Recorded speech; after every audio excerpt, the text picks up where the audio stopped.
안녕하세요. 달마다 기막힌 종의 박주호 목사입니다. 오늘도 새로운 하루 주님의 은혜와 평강이 여러분들과 함께 하시기를 주님의 이름으로 기도합니다. 여러분, 세상에는 무조건 좋은 일만 있는 것도 아니고 그렇다고 해서 나쁜 일만 있는 것도 아닙니다. 신기하게도 좋은 일도 있고 나쁜 일도 우리 인생 가운데 찾아온다는 것이죠.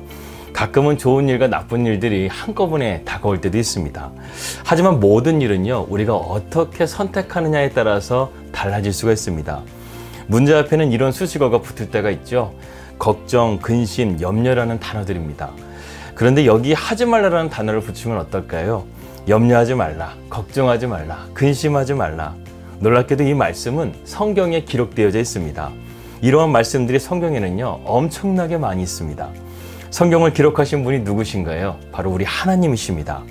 우리가 오늘도 믿음의 주요 온전케 하시는 주 예수 그리스도, 우리 하나님을 믿음으로 바라볼 수 있다고 한다면 오늘도 우리 안에 염려와 걱정과 근심은 떠나가고 참된 소망과 기쁨과 감사가 넘치는 그러한 복된 삶이 될 줄을 믿습니다.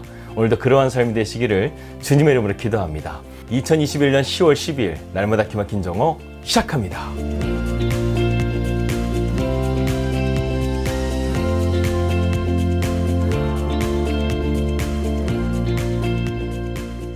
예, 말씀 들어가도록 하겠습니다. 우리는 이번 주부터 새롭게 골로새서의 말씀을 함께 살펴보고 있습니다. 이 골로새서의 말씀은 기독론의 정수라고 제가 말씀을 드렸습니다. 이 기독론의 핵심이 무엇인가요? 바로 예수 그리스도가 기독론의 핵심입니다. 우리가 그분을 바로 알고 그분의 뜻을 따라 살아가는 삶이야말로 참된 그리스도인의 힘이요 소망인 것입니다. 이 골로새 교회는 어제 말씀드렸다시피 바울이 세운 교회가 아니었습니다. 에베소에서 바울의 복음을 듣고 이 에바브라라는 청년이 영적인 부담감을 가지고 자기의 고향으로 돌아와서 열심히 복음을 전한 가운데 세운 교회가 바로 골로새 교회였습니다. 하지만 교회는 열정만으로 온전케 되기는 참 어렵죠. 교회는 바른 말씀이 필요했습니다.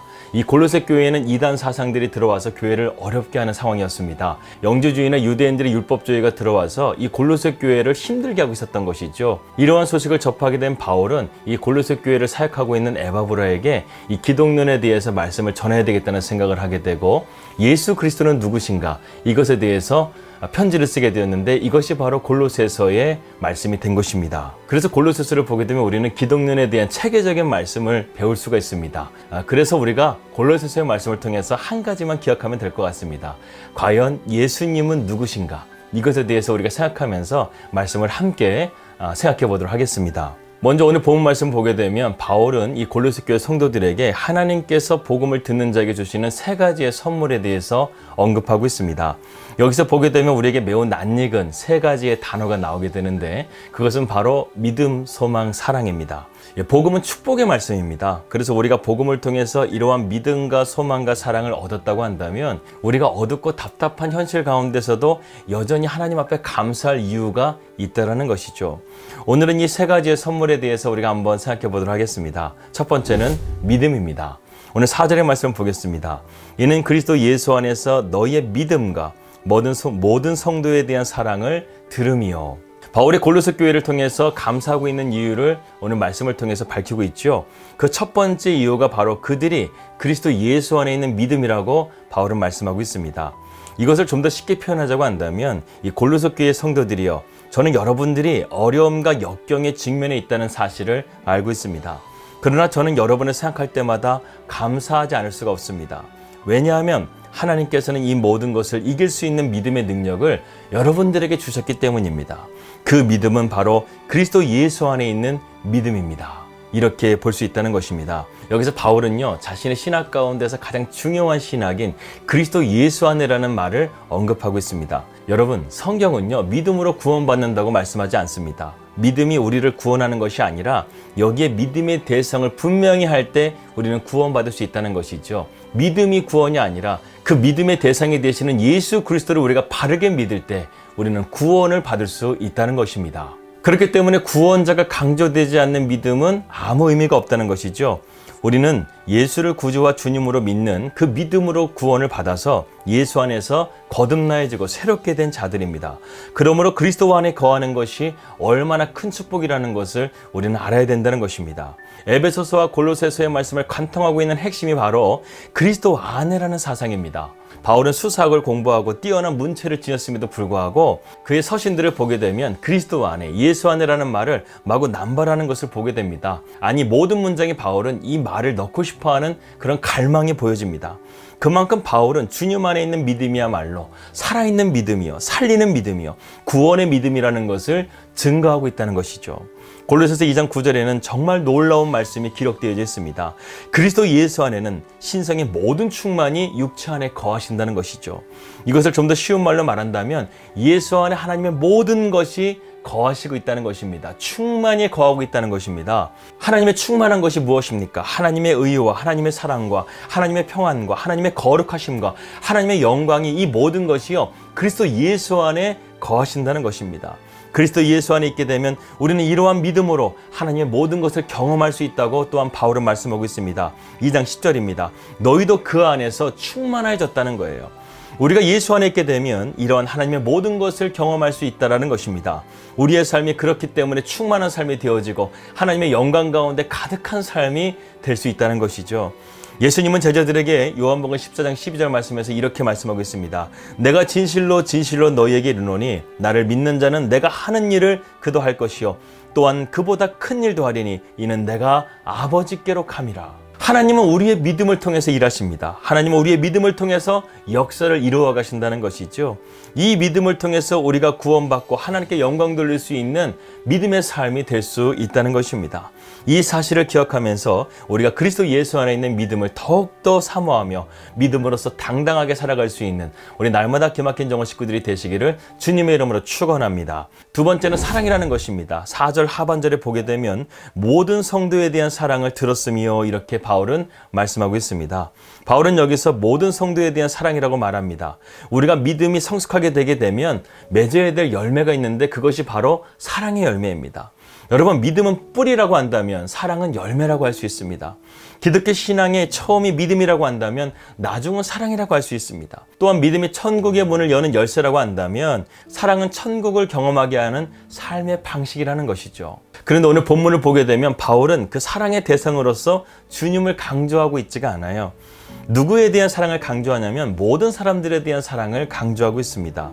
그렇다고 한다면 왜 주님에 대한 사랑을 바울은 강조하지 않는 것일까요? 강조할 필요가 없기 때문에 그렇습니다. 우리는 날마다 이러한 주님의 사랑을 경험하고 있습니다. 주님이 나를 용서해 주시고 나를 구원해 주시고 이 사랑 안에 우리는 날마다 거한다는 것이죠. 그렇기 때문에 우리가 예수님을 믿는다는 것은 사랑의 빚진 자라는 의미를 가지고 있습니다. 이 사랑을 경험했다고 한다면 우리는 당연히 다른 사람들에게 흘려보내 주어야 합니다. 여러분, 사랑에는요 반드시 대상이 필요합니다. 그럴 때 우리의 사랑이 배가가 되는 것입니다. 하지만 이러한 사랑은요 우리가 주님의 사랑을 받지 않게 되면 줄 수가 없다는 것이죠. 주님의 사랑을 받지도 못하고 제대로 깨닫지 못한 사람은 아무리 교회를 오래 다니고 교회의 높은 직분을 가지고 있다고 하더라도 자기만 아는 이기적인 사람이 될 수밖에 없다는 것입니다. 그러므로 우리는 주님의 사랑을 사모하고 그 사랑을 깨닫게 해달라고 기도해야 합니다. 저는 어렸을 때부터요 사랑이 참 많은 교회에서 성장을 하게 되었습니다. 유년부부터 초등부, 중고등부를 거쳐서 대학교, 대학원에 이르기까지 정말 저는요 사랑을 많이 받고 자랐습니다.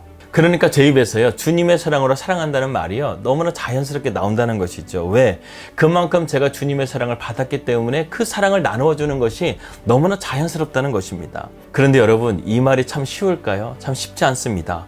사랑한다는 말 참 쉽지 않아요.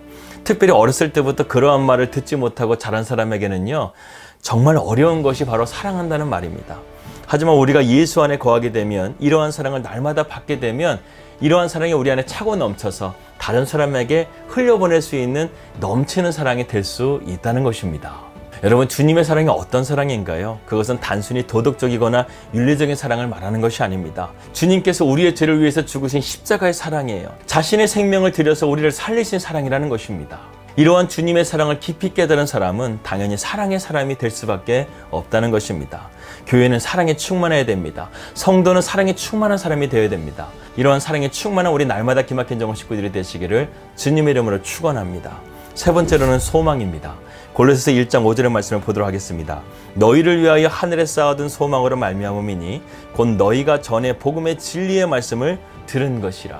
여기서 바울은 소망에 대해서 말씀하고 있습니다. 그리고 그 소망이 무엇이라고 말하냐면 복음의 진리의 말씀을 들은 것이 바로 소망이라는 거예요. 즉 하나님의 말씀이 너희에게 소망이라는 것입니다. 복음을 듣는 자에게 주시는 또 하나의 축복은 바로 소망입니다. 이것은 이 땅뿐만 아니라 하늘에 쌓을 수 있는 영원한 축복이라고 바울은 말씀하고 있습니다. 우리 모두에게 소망은요, 참 귀한 것이죠. 인간의 희망이 없으면요, 하루라도 살 수 없는 존재라고 합니다. 단테의 신곡에 보게 되면 지옥의 입구에 다음과 같은 글귀가 기록되어져 있습니다. 일체의 희망을 버려라. 여러분, 희망 없는 것 자체가요, 바로 지옥이라는 거예요. 우리가 예수님을 믿고 난 뒤에 나타나는 가장 확실한 변화가 아무리 어렵고 힘들고 절망적인 상황이라 할지라도 소망을 찾을 수 있다는 것입니다. 할렐루야! 여러분, 특별히 주님께서 주시는 소망은요, 일시적인 소망이 아니라는 거예요. 오늘 말씀처럼 하늘에 영원히 쌓아둘 만큼 완전하고 확실하고 변하지 않는 소망이라는 것입니다. 바울은 이 소망이 우리가 믿는 그리스도인에게 하나님께서 선물로 주셨다고 오늘 말씀하고 있습니다. 사랑하는 여러분, 하나님께서는 이 세상도 마귀도 아무도 흔들 수 없고 빼앗을 수 없는 영원한 소망을 우리를 위해서 예비하고 계십니다. 이 소망이 있는 자들에게는 아무리 적들이 나를 둘러싸고 있다 할지라도, 환난과 핍박이 내게 다가온다 할지라도 우리는 그 속에서 천국을 경험할 수 있습니다. 우리의 참된 소망이 되시는 분이 누구십니까? 바로 복음의 핵심인 예수 그리스도, 바로 그리스도 예수 안에 있을 때 우리는 참된 소망을 누리게 된다는 것이죠. 오늘날에는 코로나로 인해서 또 팬데믹으로 인해서 우리는 정말 어렵고 앞날을 예측할 수 없는 삶을 살아가고 있습니다. 그러나 그리스도 예수 안에 있는 자들에게는 확실한 소망이 있습니다. 그 소망이신 우리 주님께서 우리와 함께 하심을 통해 우리는 세상을 이길 믿음도, 하나님 나라에 임하게 하는 사랑도, 어떠한 절망 속에서도 일어설 수 있는 소망을 주님께서 우리에게 주셔서 빠르게 변하는 이 세상 속에서도 우리가 살아남을 수 있을 뿐만 아니라 다른 사람을 살리는 복음의 일꾼으로서 주님께 칭찬받는 자들이 다 될 줄을 믿습니다. 오늘도 주님 안에서 승리하는 우리 날마다 기막힌 정원 식구들이 되시기를 주님의 이름으로 기도합니다. 기도하겠습니다. 주님, 오늘 말씀을 통해서 주님께서 우리에게 복음을 통해서 주시는 이런 믿음과 사랑과 소망이라는 우리가 이 땅을 살아가며 승리할 수 있는 참된 영적인 원리를 깨닫게 해주셨습니다. 우리가 이것을 붙들고 오늘도 믿음의 주여 온전케 하시는 예수를 바라보며 주님 안에 거하는 삶이 될 수 있도록 인도하여 주시옵소서. 예수 그리스도 이름으로 기도하였습니다. 아멘. 우리가 그리스도 안에 있을 때 주시는 영적인 능력, 믿음, 소망, 사랑을 가지고 오늘도 믿음으로 승리하시는 우리 날마다 기막힌 정원 식구들 되시기를 주님의 이름으로 기도합니다. 평안한 하루 되시고요. 저는 내일 뵙도록 하겠습니다. 우리 믿음으로 승리합시다. 할렐루야.